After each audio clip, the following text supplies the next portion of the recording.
নমস্কার। আজকে 24শে মে ফলতা বিধানসভায় আজকে রিপোলিং ছিল। এই রিপোলিংয়ে দেখা যাচ্ছে বিজেপি এক নম্বরে, সিপিএম 2 নম্বরে, 3 নম্বরে কংগ্রেস, 4 নম্বরে তৃণমূল। এবারে যে এই নির্বাচনটা আমি মনে করি যে এই যে শুধুমাত্র এই বিধানসভা কেন্দ্রের ক্ষেত্রে সিপিএমের ক্ষেত্রে গোটা পার্টির লজ্জা এবং তৃণমূলের ক্ষেত্রে ব্যক্তির লজ্জা। কেন বলছি কথাটা? আপনি ভাবুন যে বিধানসভায় তৃণমূল প্রায় লাইনেই নেই। কারণ জাহাঙ্গীর খান যিনি দাঁড়িয়েছিলেন তিনি আগেই সরে পড়েছেন।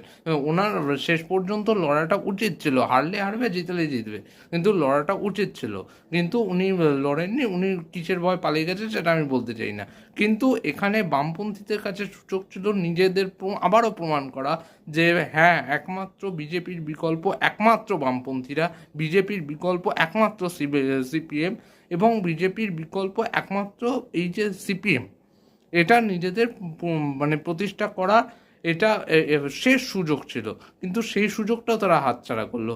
সিপিআইএমের একটা লিবারেশন এর একটা বিবৃতি দেখছিলাম, সেখানে দেখলাম যে সিপিআইএমের লিবারেশনও সিপিএমকে সমর্থন করেছে, সেইখানে সিপিএম কেন পারলো না?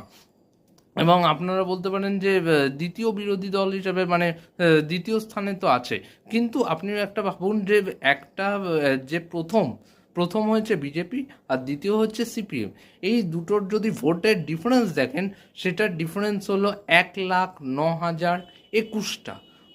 হিউজ একটা হিউজ ভোটের ডিফারেন্স।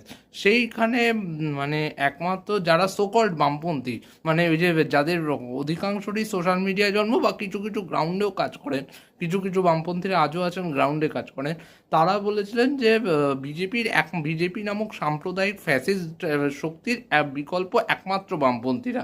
সেই বামপন্থীদের প্রশ্ন করতে চাই, তাহলে আপনারা কি সত্যিকারের বিকল্প হয়ে উঠতে পারলেন? আজকে আপনারা ফলতার নির্বাচনে 50,000ও ভোট ক্রস করেননি, আপনারা 40,000 সামথিং, 600 কিছু সামথিং পেয়েছে, 625 বা যেটুকু লাস্ট দেখলাম।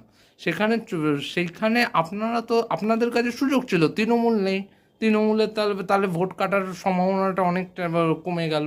কংগ্রেসের ছিল, কংগ্রেসও তুলনামূলকভাবে দুর্বল, যেখানে সিপিএম ভালোভাবে ঝাঁপিয়েছিল, সেইখানে সিপিএমের 50,000ও ভোট পেল না। এইটা সত্যিকারের ক্ষেত্রে সিপিএমের পার্টির লজ্জা, যেটা তৃণমূলের ক্ষেত্রে ব্যক্তি, সেটা সিপিএমের ক্ষেত্রে পার্টির লজ্জা। এই কারণে আমি বলছি সিপিএম এই বিধানসভা নির্বাচনের রেজাল্ট এই ফলতা বিধানসভার ক্ষেত্রে